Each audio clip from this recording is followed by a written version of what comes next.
to remove it from drinking water. I'm Cliff Trines, Director of General Public Outreach for the National Groundwater Association.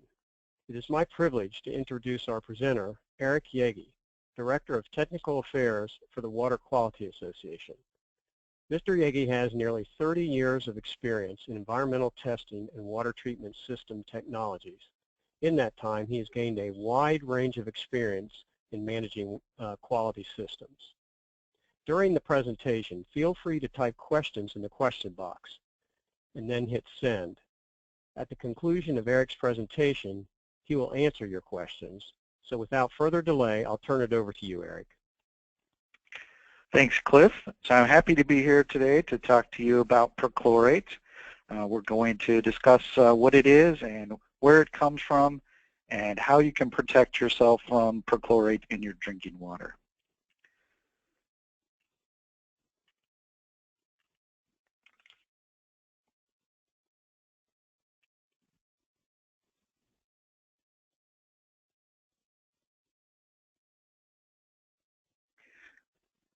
Sorry, I'm having some technical difficulty with my slides here. Here we go.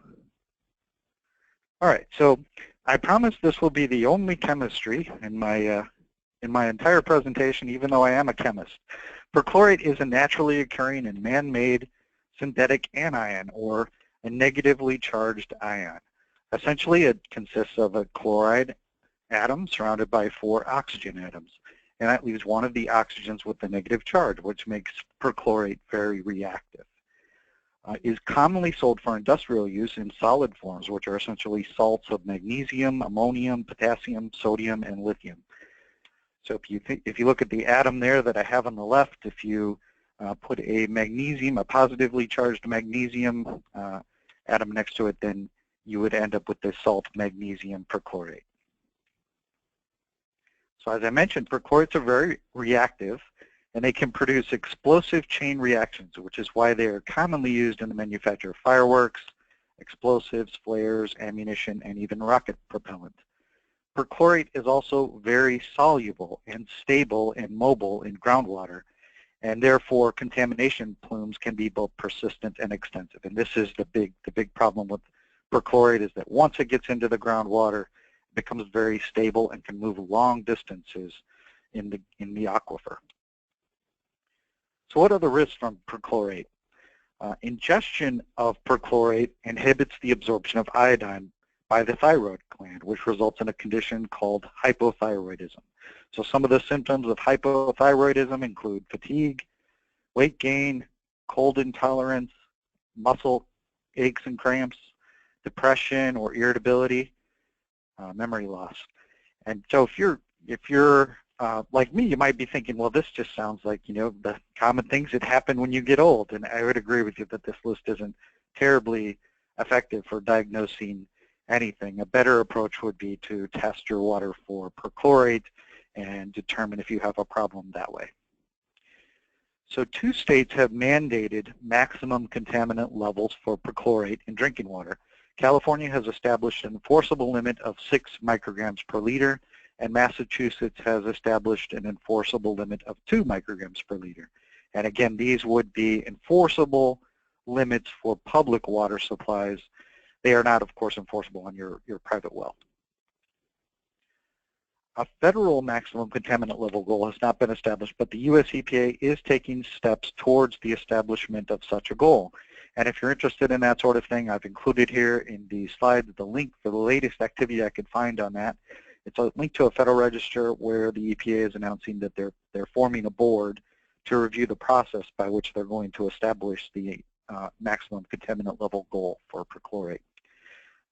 The reason that the EPA maximum contaminant level goal is a significant event is once they establish a maximum contaminant level goal, you will see more states get on board with developing their own limits for perchlorate.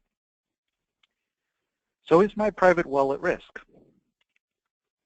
Perchlorate contamination has been found in groundwater throughout the United States, especially near military installations and aerospace industries. In addition to explosives and fireworks, perchlorates are also used to make batteries, cleaning agents, adhesives, and many other products. So takeaway here that I'm trying to get across is they are used in a wide variety of products. And so perchlorates, since perchlorates are both naturally occurring and widely used in manufacturing, your well could be at risk. Farm chemicals such as fertilizers and herbicides can also contain perchlorate, and if they're not handled carefully, they can also lead to contamination of your well. And again, once the perchlorate gets into your well, it will be very stable in the groundwater and can travel long distances. Disinfection of the wells using household bleach can also introduce perchlorate into your groundwater. Some bleach products contain high levels of perchlorate as a byproduct of their chemical formulation. Perchlorate levels in bleach will also increase over time as the bleach ages. And if you store the bleach at a higher temperature, that will accelerate that process. But all bleach is the same, right? That's what I always thought. But that's absolutely not true. So we test bleach here at the WQA laboratory, and one of the things I've learned over the years is that bleach is formulated much differently for laundry use, cleaning and surface disinfection versus disinfection of your well or your drinking water. And some of the things that are in those other formulations you wouldn't want to have in your drinking water. So how can I tell if a bleach product is safe for use with a well or as a disinfectant in my drinking water? You need to look for bleach that is certified by an accredited certification body to standard NSF ANSI 60. And you can tell that because they will be able to find the seal of the certification body on the product itself, followed by a conformance statement which explains the scope of the certification. So I've shown here our seal and the conformance statement that normally goes with it, which says it's certified by WQA to standard NSF ANSI 60 for drinking water additives.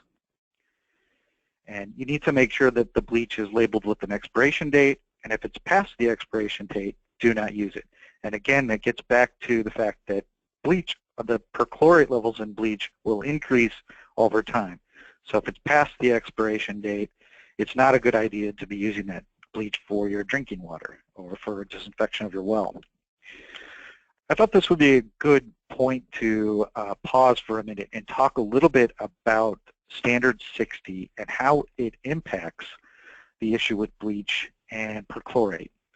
Standard 60 is developed for drinking water additives, so it's designed to test chemicals that might be used as a drinking water additive and make sure that they don't impart any toxins that would be unsafe into your drinking water. The standards are continually updated over time as we learn new things about public health issues related to drinking water.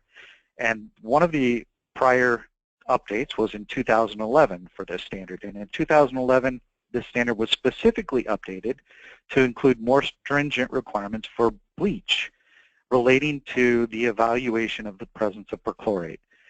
And one of the common questions I get when I go to conferences and events is I would be approached by public health officials who say, hey, you used to have this brand X bleach certified, and it's no longer listed on your website, but it's still safe to use, right? And the general answer is, if it's not certified, it might not be safe to use. Since the standard changed in 2011, many of the bleach products did get delisted because they could not meet the new, more stringent requirements. So you always want to make sure that you're using a product that is certified and not just a brand that used to be certified. So who are these accredited certification bodies, and how can I tell if the certification is valid? The organizations which perform independent testing and certification include Water Quality Association, NSF International, UL, CSA, and IATMO. And they all have their seal. This is our seal, but they all have a unique seal that they use that will be on the product itself. And they also have a website where you can go and pull up the actual listing for that product so you can see if that brand X bleach is still certified. And how do I test for perchlorate in my water? So we talked about testing your water earlier. At present, there's a limited number of drinking water labs that test for perchlorate. To locate a lab that does, you should contact your state program involved in certification by going to www.wellowner.org and clicking on water testing. Water samples should be taken only after a well is cleaned and suitable volumes of water have been pumped This ensures that the samples you're collecting are representative of the actual groundwater quality in your well. And depending upon the type of test, NGWA is estimating that labs typically charge in the range of $125 to $225 for perchlorate testing. This is depending upon the methodology that the lab is using to test for perchlorate. So how can I remove perchlorate from my drinking water? So you've done the testing and now you realize you have perchlorate in the water. What do you do now? There are three basic options. Option one is you can have a water well system professional explore retrofitting your well to block up zones producing water with perchlorate. As you can see in the diagram to the right, there's different layers here, and each of these layers has a separate aquifer, and some portions of that aquifer might be contaminated while others are not. But again, perchlorate tends to be very mobile, so that might not be a good option.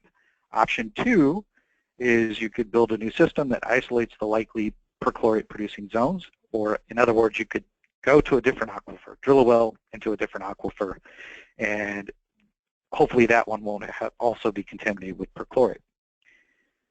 And then option three would be to install appropriate water treatment technology in your home to remove the perchlorate from the water. There's, again, happens to be three options here that work well for treating for this contaminant.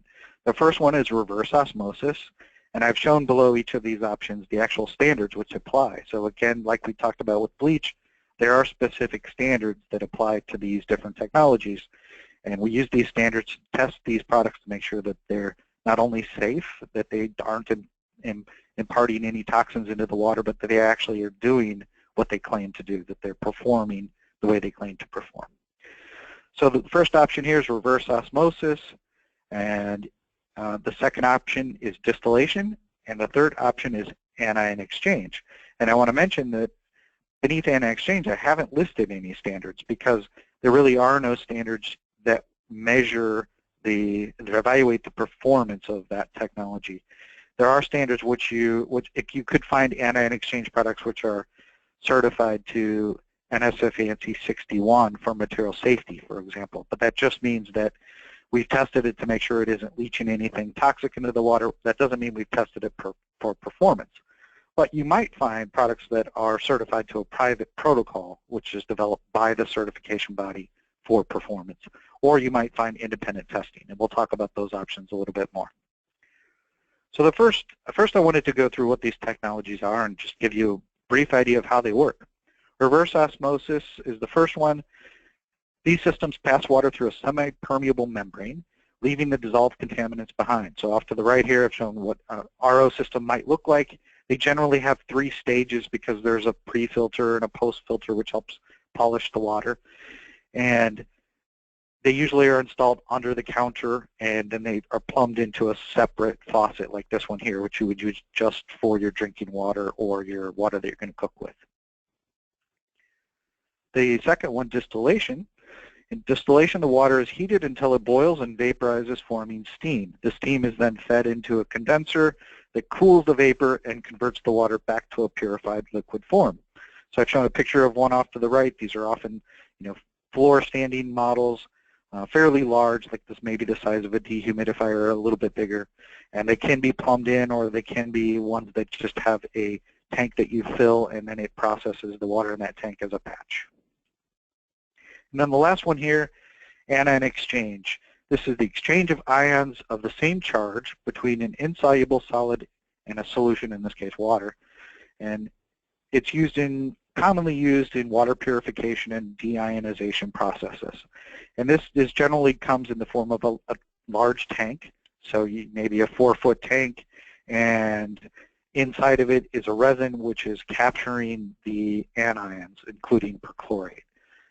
And it can also have other stages with it. There might be 2 or 3 different tanks. Maybe there's a second tank that's capturing positively charged cations, which would be metals, and a third tank which is doing some sort of polishing.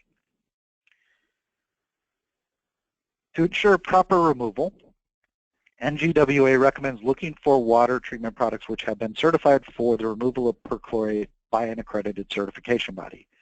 Accredited certification bodies I've listed here, all the same ones again, just to give you an idea of which which organizations perform this testing.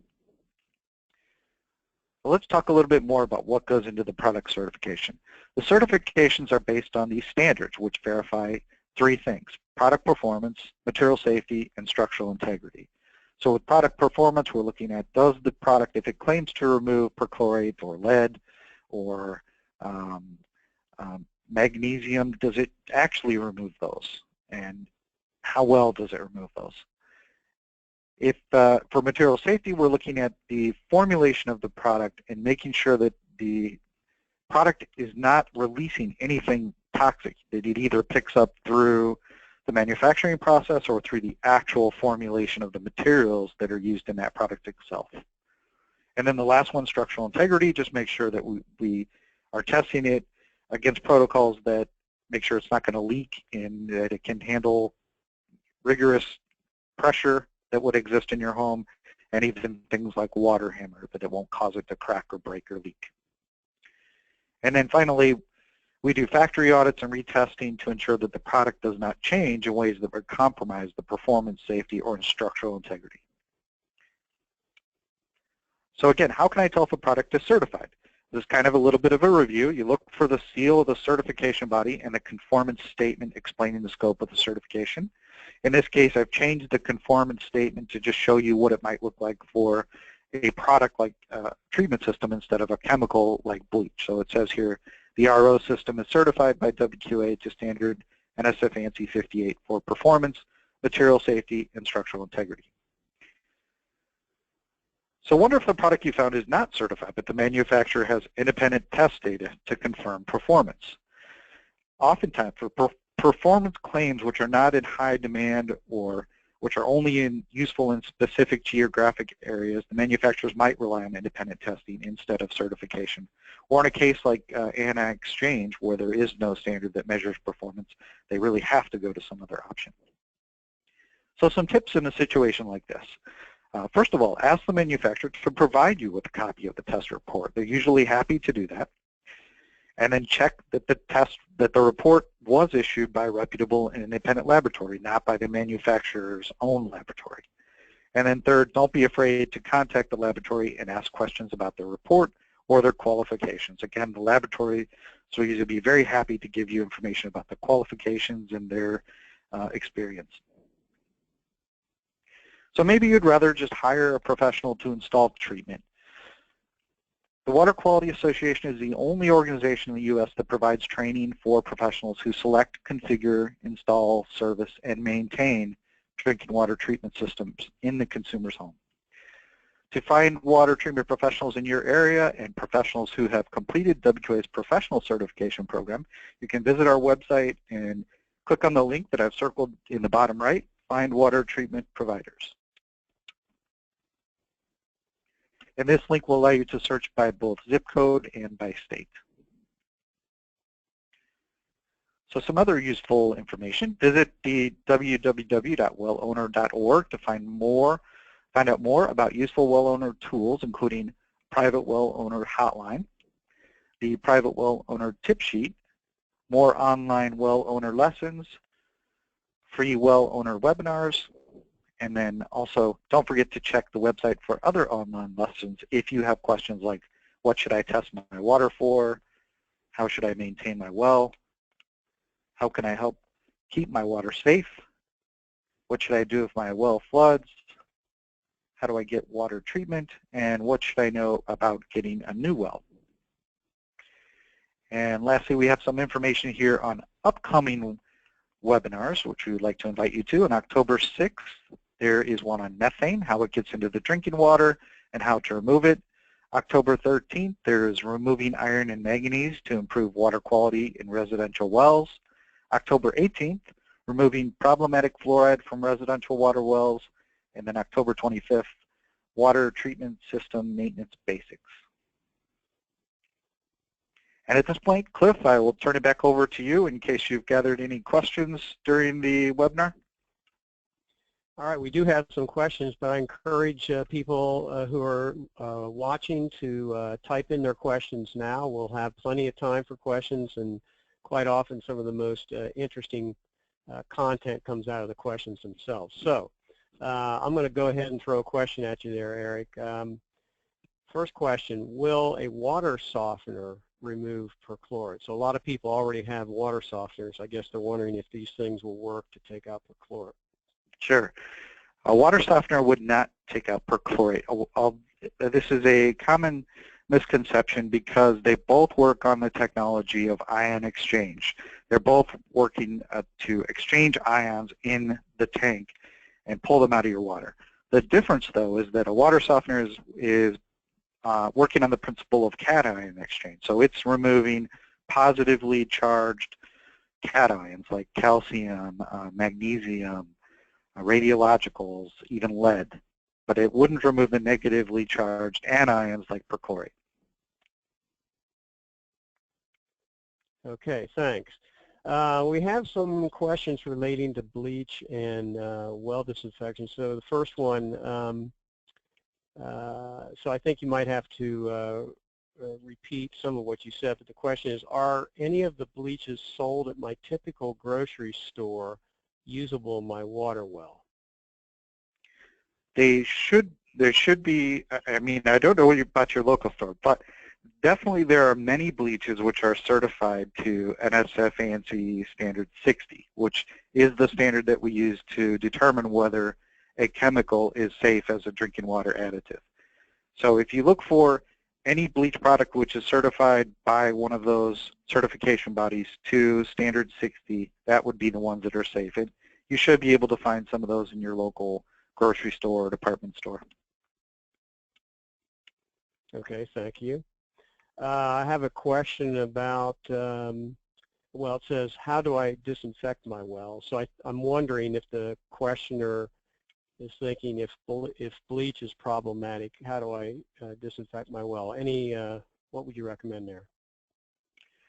Well, in terms of the well disinfection procedure, I think I will defer that one to NGWA.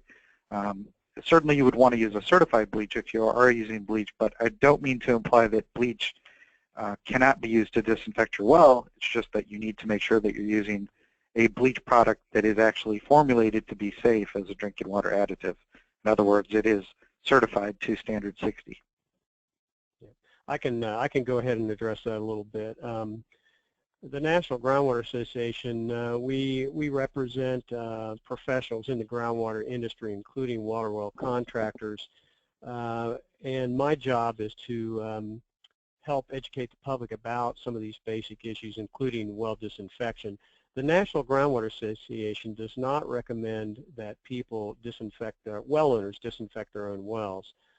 For this reason, there are a number of steps involved in proper well disinfection, and including what you use as a disinfectant, how much you use, the contact time that disinfectant has with any bacteria in the system, the circulation of that disinfectant throughout the entire system, not just in the well column. And so there are many things that can happen that, if not done properly, will make the disinfection process ineffective. The other concern is that any time a person who is not knowledgeable about opening up their well does so, there's always the potential to inadvertently introduce bacterial contamination into the well. And even sometimes people end up dropping things into the well, which then becomes a whole nother issue. And so we suggest that if you use a qualified a qualified water well system professional to do disinfection, since this is what you do your drinking water. That said, we understand that there are some people who are in very remote areas where getting their well serviced may not be an easy thing to do, and so in certain limited cases, it may be the only option really on a timely basis is for that well owner to do the well disinfection. But most people do have opportunity to get somebody who's qualified to do that, so that would be our recommendation. Okay, I'll go ahead and give you another question here, Eric.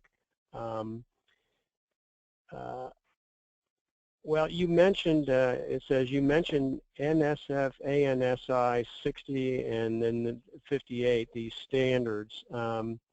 What are they? So I guess I'm guessing that the questioner may not even know what those acronyms are. What is, you mentioned NSF, but what are these two organizations? What do they stand for, and how would you describe them? Sure.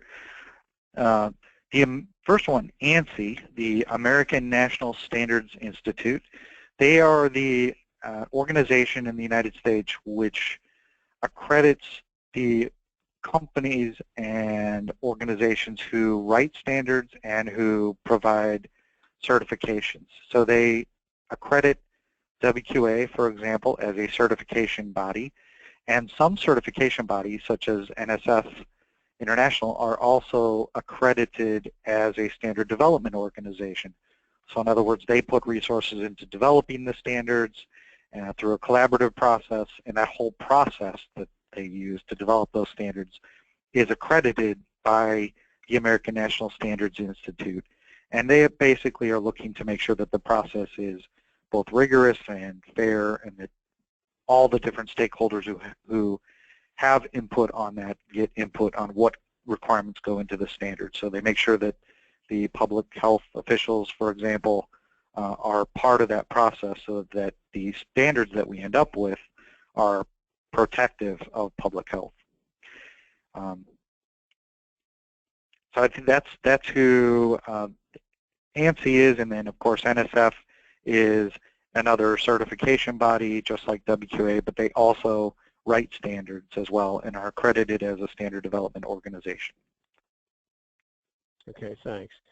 I have a question. How would I decide which option to use to address perchlorate in my well? And if I can, Eric, let me go ahead and just address the well construction part of it, and then maybe you can address the treatment technology. But Sure. he mentioned that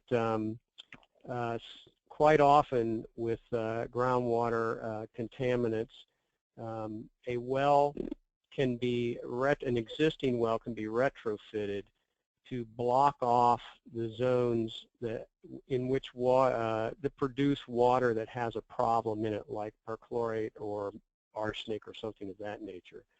So they could actually be those zones could be blocked off, and then water could be drawn in from a zone in the well that is not problematic. In some cases, it may involve, if you're going to go a well construction option, may involve a new well where you would just actually drill to a different aquifer that retrofitting the well for some reason might not be feasible. And those two options I just mentioned, retrofitting and a new well, obviously there's a cost associated with that, and so part of deciding what approach you want to take might be not only is it an effective approach, but what does it cost? So I'll now turn it back to Eric to talk about how would you decide which treatment technology to use. Sure. In terms of deciding the treatment technologies, first of all, I would strongly recommend that you do try to contact a local water treatment professional and just see what options they would offer and what the costs would be, because it'll give you, even if you don't decide to use that professional service, you can still, it will give you ideas about what the different options are and what they think would be best. As we look at the three different technologies, let's talk about some of the trade-offs. So starting with distillation, if you're the kind of person who wants to do it all yourself, do-it-yourselfer, distillation might be the easiest thing to do. There are literally units you could just buy, plug into the wall, fill them up, and they're ready to go. And you wouldn't have to plumb anything even in. You wouldn't even have to plumb them in. There are also units that you can plumb in, but they, again, you would just be running a line to the distillation unit, and it would fill a tank, and once the tank's full, it would shut off and wait for you to come gather water. Now, as far as convenience, though, it might not be the most convenient option. These are relatively large units. You're going to have to find a place to put it. It probably won't be in your kitchen unless you have to have a lot of room in your kitchen. So you're going to have to walk to wherever the unit is whenever you want to get water. And maybe the next option, if we talk about the RO system is maybe the next level up in the do-it-yourselfer options. You know, it's a under-counter plumbed-in system, fairly easy to put in if you know a little bit about plumbing. The convenience is obviously very high because it's sitting right there at your kitchen sink with its own faucet, so you can gather water whenever you need it right there at the sink. And the maintenance is very low. You know, you have to take the cartridge out every so often and replace it with a new one. I should mention too, back to the distillation unit, one of the inconveniences about them is you're going to have to clean out that tank every so often because it's going to build up some significant levels of solids in the distillation tank. So then the last option, probably the most convenient, is the Anion Exchange system. Now in that case, if that would be a pretty complex system, you would probably want to have a professional come and install it, and it would treat the water as it comes into your home. So it's, instead of treating water at the point of use like your kitchen sink, like the RO system, it's actually treating all the water that comes into your home. And you would need a service contract with that professional to then come and swap the tank out when it's reached its capacity and put in a new tank. And you would have some sort of monthly service contract to do that. So those are kind of the pros and cons of the three options. All right, thanks, Eric.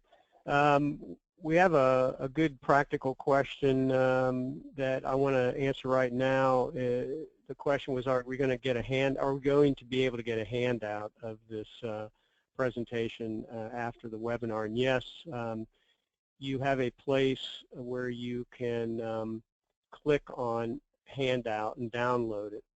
So it should be visible to you now, or maybe a little bit later, I'm not sure which, but before the webinar is over, you will have an option to download the handout of this presentation. Let's see. Here's another question. Eric, you mentioned that how perchlorate is produced by certain specific types of industries, but are also used in a number of different manufacturing processes. So the question is, do you think all well owners should test for perchlorate? I would recommend, yes, that you test your well for perchlorate. And would that be at an interval, do you recommend, or and if so, how often? I don't think you need to worry about, testing your water once a month or anything that frequent. I mean, it is a fairly mobile ion once it gets into the groundwater system. So it's probably going to move, if it's going to get into your aquifer, it's probably going to get in there fairly quickly. And it's probably been in there a while, so I don't know that you need to worry about repeating it even, every year. But I would think at some frequency you would want to go back and retest. Maybe you think about every 5 years or something like that.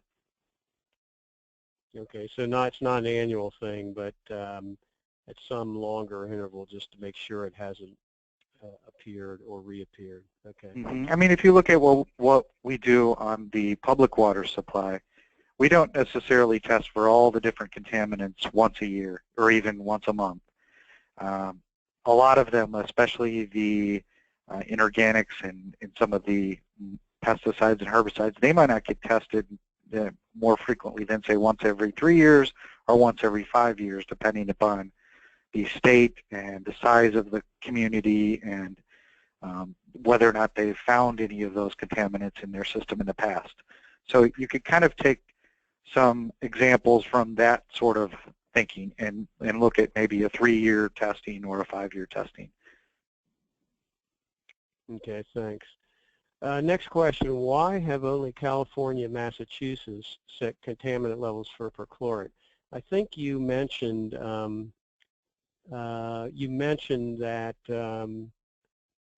a little bit about that, but is there something unique about those two states that you're aware of that motivated them to do this? Well, especially California, often tends to be at the leading front of looking at these types of public health issues in drinking water. But the reason that a lot of states haven't done it, it comes down to resources. Most states rely on the EPA to do all the background work in determining what the maximum contaminant level goal will be, and do all the toxicology work to figure out what we should target as an enforceable limit. And once the EPA comes out with a number, a lot of other states will get on board. But states like California do have their own systems for doing that, and so they may move ahead before the federal agency. Okay, thanks. There's a question about the health effects. It says it sounds like perchlorate can affect the thyroid. What's the concern? So I guess you gave a list of symptoms there, but do you know? Can you say anything more about just the fact that it affects the thyroid and what's significant about that? Well, beyond the symptoms which I listed, which come from the Center for Disease Control, I don't have any other background on, what other types of impacts that come from hypothyroidism. But I would just encourage people, if they're concerned about that, to consult with the CDC or some other health organization. Thanks. Also, I was doing a little research on this too, because perchlorate is something that I did not know a whole lot about before, but I did find that right now there's not a wealth of good research to say with certainty what the effect of pharmaceutical level doses, small doses of perchlorate from environmental sources has on human health. Yeah, that gets back to the, yeah, absolutely, that's absolutely correct. It gets back to the challenge that the EPA is facing in trying to come up with a maximum contaminant level goal, to actually figure out what level of perchlorate would lead to problems with your thyroid is a bit more challenging than just doing the tox work to figure out that there is some concern relating to your thyroid. So. Okay, I have another question. What if there are no testing labs near me to test for perchlorate? What can I do? So is there an option for somebody that just doesn't have any labs anywhere nearby? Sure. It's, again, a very stable ion in water, so you should be able to contact any laboratory and have them ship you a sample bottle. They usually have kits set up for this type of thing, and you just fill the bottle and ship it back to them. It shouldn't be an issue other than the inconvenience of you have the additional charge to ship the sample back and forth. Okay, so I'm going to piggyback on that question. And so there are many things that are time sensitive that you would not be able to do that with, or maybe sensitive to temperature or something like that? Right. Fortunately or unfortunately, whichever way you want to look at it, perchlorate tends to be very stable once it's in the water. Yeah, that's right. It's good in some ways and bad in others. Okay. Question, are the water treatment systems you described hard to maintain? I think you addressed that maybe with distillation, but could you just touch on that again briefly? Sure. In terms of the maintenance requirements with the distillation, you would of course have to clean the tank out every so often. That could be a little bit of inconvenience. And then with the RO systems, you just have to remove the housing, screw off those round housings, and put in a new cartridge every so often. And the manufacturer provides instructions on how often to do that. And then with the Anion Exchange systems, there would really be no maintenance, because you would have a maintenance contract for somebody to come to your home at a set frequency and pull out the spent tank and replace it with a freshly regenerated Anion Exchange tank. Okay, thanks. I got a question I'm going to answer real quick. I was asked if the presentation was going to be made available in electronic form afterwards. So if anybody's interested in that, just email me. I'll give you my email address right now. It's Tryens, that's C, T as in Tom, R, E, Y, E, N, S, at ngwa.org. So I'll repeat that, CTREYENS at ngwa.org. Okay, Eric, another question. I think you addressed this a little bit, but can I install the water treatment systems you described myself? Do you typically recommend that, or what would you say to somebody who, I'll say somebody like me, who's Sure. not a real handy person? Is that something you would recommend, or what do you think? Well, I don't want to suggest that anybody should break local plumbing codes. So if you live in an area where there are plumbing codes which dictate that you have to have a certified plumber install it, then you would want to follow those instructions. But I think most private well owners are probably living in rural areas where there aren't these types of plumbing codes to worry about.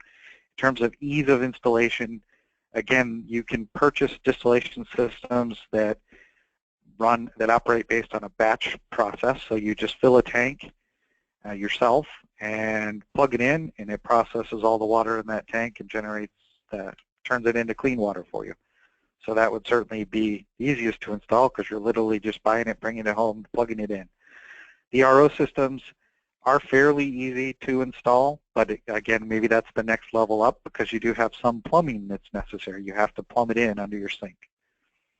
It's probably pretty simple plumbing, though. You know, you could probably do it all with the flexible PEX type quick connect fittings. The last one, the Anion Exchange systems, you're now dealing with larger pipe that it's coming. You're dealing with the pipe that's coming in your home. These are installed at the point of entry where the water enters your home.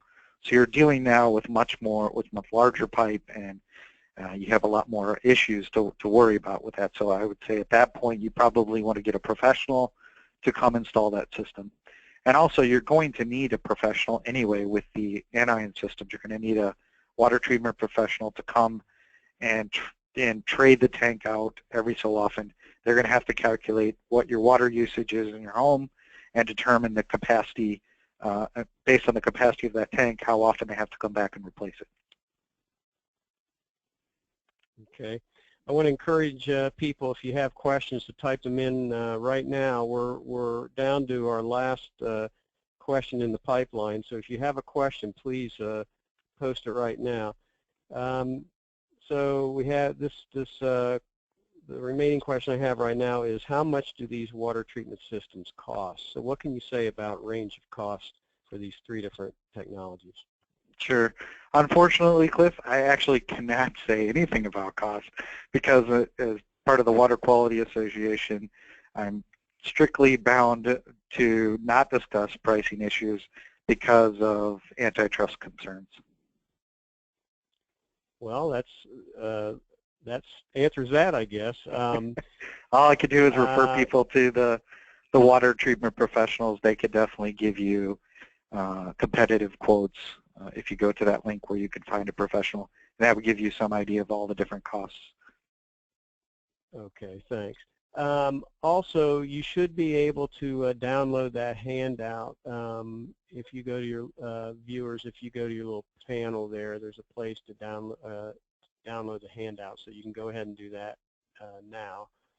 And it looks like that we've come to the conclusion of our questions. So Eric, I would just like to ask you if there's anything else that you want to say on this subject, or any other parting tips or advice. Now's your opportunity.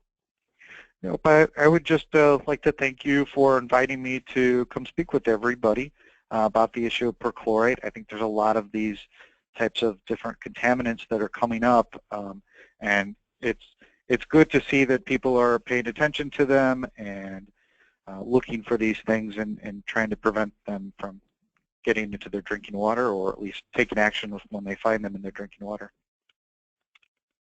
Okay, well, I want to thank you for that, and I would suggest to people that they check out the WQA Water Quality Association website, and also to check out our National Groundwater Association website, wellowner.org.